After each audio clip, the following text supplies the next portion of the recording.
Bonjour, je m'appelle Kairon. Je pourrais vous parler de mes parents, de ma famille, mais j'en ai parlé dans Notre Aurien. Je pourrais vous parler de là où je viens, la banlieue parisienne, mais j'en ai parlé dans Mauvaises Herbes. Je pourrais vous parler de ma pièce de théâtre, Alba et Sadaf, mais je vais vous laisser la surprise. Alors je vais vous dire simplement que entre ce qu'on pense être et ce qu'on est, il y a un monde souvent. Et je ne veux pas prendre le risque de donner une image qui ne serait pas la mienne. Donc j'espère que l'émission va vous plaire.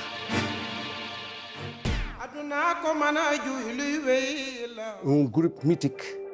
Dans le groupe, il y a un melting pot. Il y a le Togolais, il y a le Guinéen, il y a le Nigérien. Donc c'est un melting pot qui représente toute l'Afrique, quoi. 50 ans durant. Eh bien, 50 ans, ça se fête.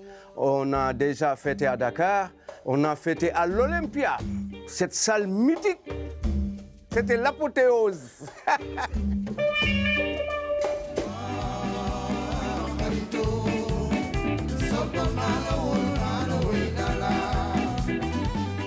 Au sommaire cette semaine, on va se laisser envoûter par la musique inimitable de l'Orchestra Baobab, l'un des groupes les plus célèbres d'Afrique de l'Ouest. Dans notre coup de cœur, on va pousser les portes d'une galerie de céramique dans le Marais. Mais tout de suite, je vous propose de retrouver Kairon, l'humoriste, acteur, réalisateur, est en ce moment sur les planches de l'Apollo Théâtre dans un spectacle d'improvisation totale.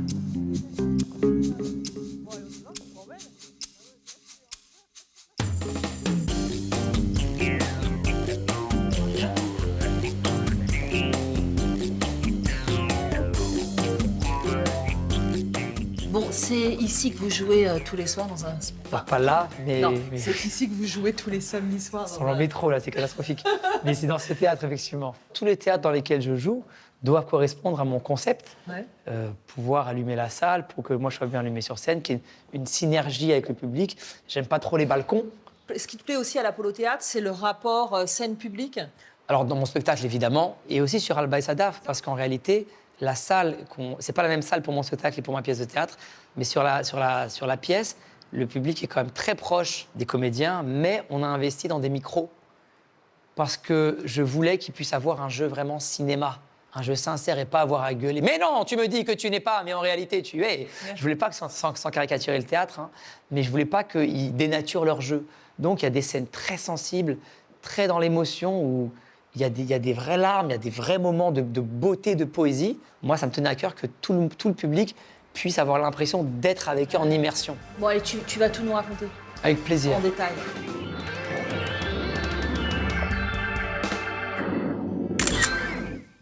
Kairon, vous avez 2 spectacles à l'affiche ici. On débute par le premier, c'est un spectacle d'improvisation totale qui s'appelle Dragon. Est-ce que vous aviez besoin de vous mettre en danger tous les soirs, d'avoir le vertige à chaque fois que vous montez sur scène? Avant de faire ce concept-là, j'avais un spectacle comme tous les humoristes, vraiment écrit, avec des petites parties où je m'autorisais à improviser.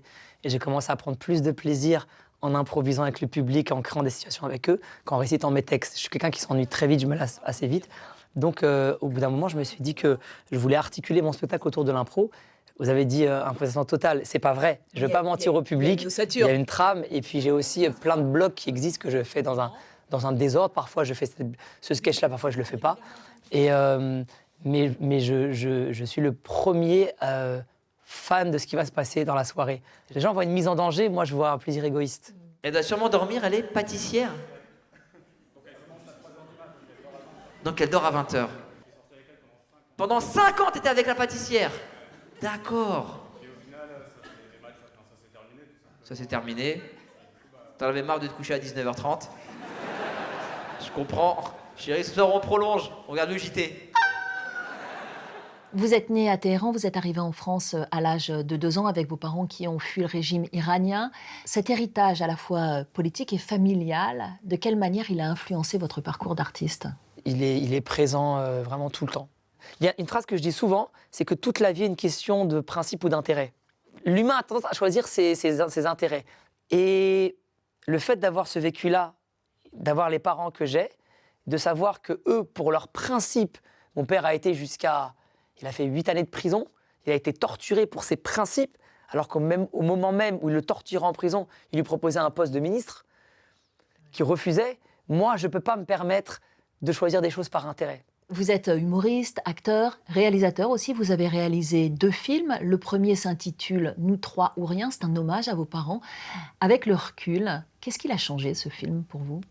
Familialement, c'est une étape incroyable parce que quand j'ai fait ce film, j'ai dû passer une année complète à aller dans leur intimité.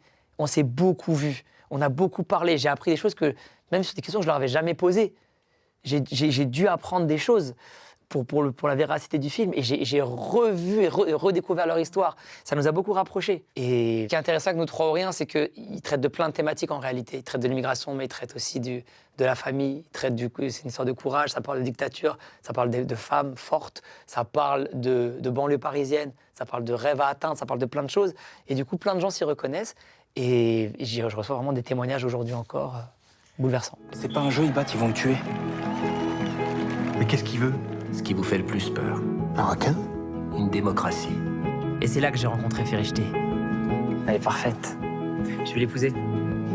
Alors, comme ça te fait pousser ma fille? C'est quoi cet accent? T'essaies de lui faire peur? Non, ça va, j'essaie de juste... Alors récemment, vous avez ajouté une autre corde à votre arc. Vous avez écrit et mis en scène une pièce de théâtre qui est jouée ici en ce moment même et qui s'intitule Alba et Sadaf. C'est l'histoire vraie de 2 femmes, une au Salvador, l'autre en Iran, qui se battent toutes les 2 pour la liberté, pour la justice. Pourquoi est-ce que c'était si important pour vous de raconter ce parcours croisé de femmes qui refusent l'oppression?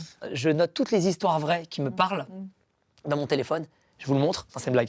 Ça va prendre 2 heures. J'ai plein d'histoires vraies et puis je les laisse mijoter dans ma tête. Et puis un jour, je me dis, ah, celle-là, j'ai envie de la traiter. Je vais en faire un sketch. Ouais, mais toute seule, cette histoire n'a pas assez de consistance. Ouais, mais j'ai celle-là et celle-là que je peux lier dedans. Je vais écrire un truc sur ça. Et je faisais comme ça.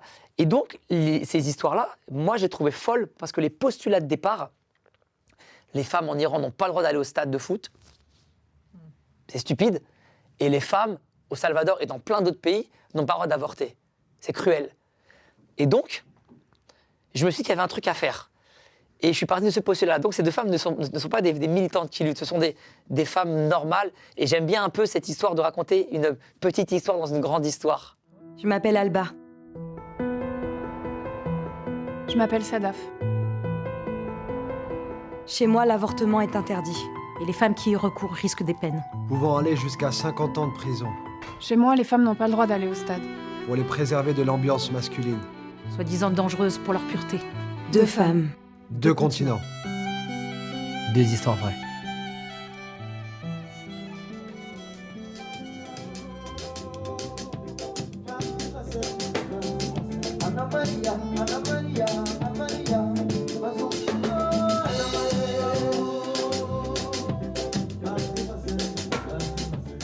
On part à présent à la rencontre d'un groupe dont le nom résonne déjà comme un symbole d'immortalité, l'Orchestra Baobab.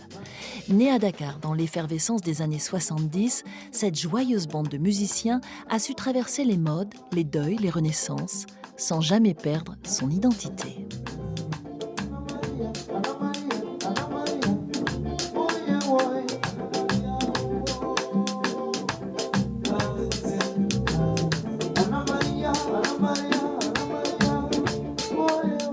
Votre musique, c'est un métissage rare, afro-cubain, jazz, wolof, serrère. C'est un son qui est très, très difficile à définir. Comment est-ce que vous l'avez construit? C'est parce qu'à l'époque, on jouait de la variété. On imitait les morceaux cubains, les morceaux congolais, le high life. Il fallait créer notre propre style de musique. Vous venez de fêter vos 50 ans d'existence. Évidemment, vous avez évolué en traversant 5 décennies. Quelles ont été les étapes peut-être les plus marquantes? L'histoire du Baobab, c'est toute une histoire. De 70 à nos jours. Et à un moment donné, il y a nos fils qui viennent et qui sont en train de prendre la relève. Ça, c'est toute une histoire.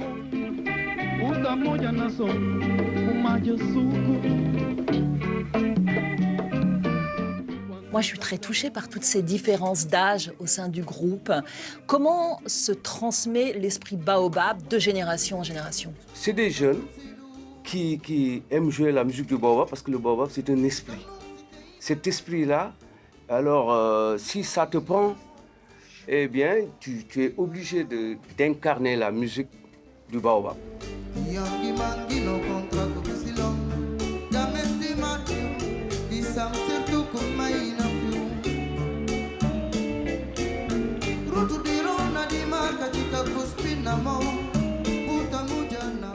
Toi, tu avais envie de rejoindre le groupe. Qu'est-ce qui t'a motivé le plus à rejoindre ce groupe?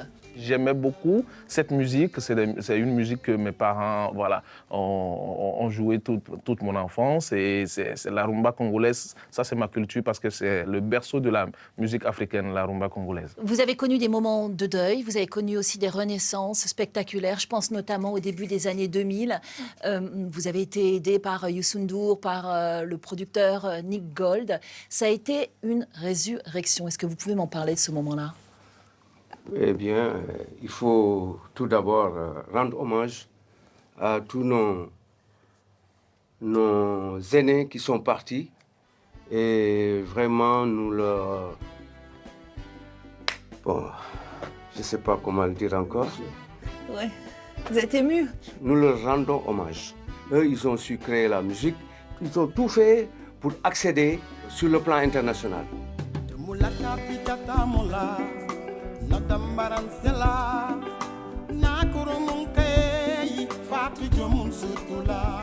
Vous êtes en train de préparer un nouvel album. À quoi doit-on s'attendre? On doit s'attendre à du lourd. Du lourd? Parce que Orchestra Baobab, c'est de génération en génération et c'est du travail sur du travail. Aujourd'hui, on remarque de jour en jour que le grand public s'intéresse plus à la musique de Orchestra Baobab. Donc, il y a la nouvelle génération qui a apporté sa pierre à l'édifice, mais tout en gardant l'originalité de la musique de Orchestra Baobab.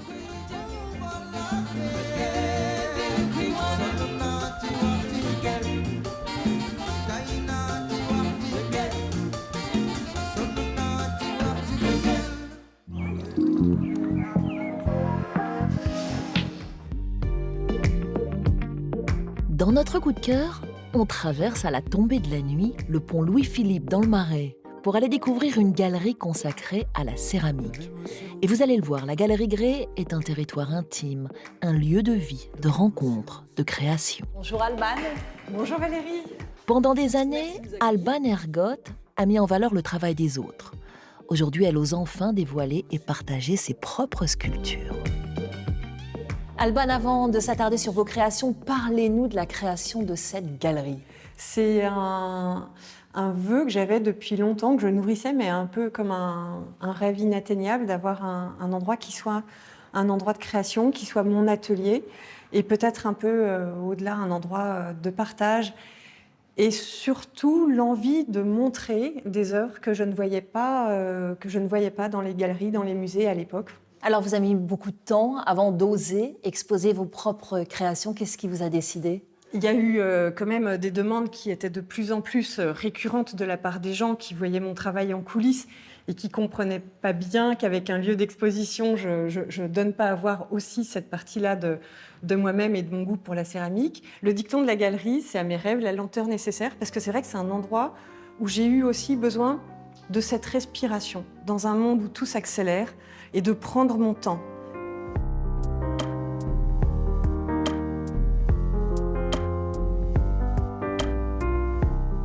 Justement, cette première exposition de vos œuvres, elle s'intitule « À nos rêves, la lenteur nécessaire ». Qu'est-ce qu'elle raconte de vous, cette exposition? Finalement, ce qui me tient à cœur, et je le vois bien quand je suis entourée de mon travail, c'est d'abord quelque chose qui est assez figuratif, mais qui est sur l'émotion. Elle raconte toutes des étapes de vie, elle raconte tout un petit peu quelque chose de moi. Je me suis même rendu compte qu'il y en avait qui étaient quasiment qualifiés d'autoportrait par les spectateurs extérieurs.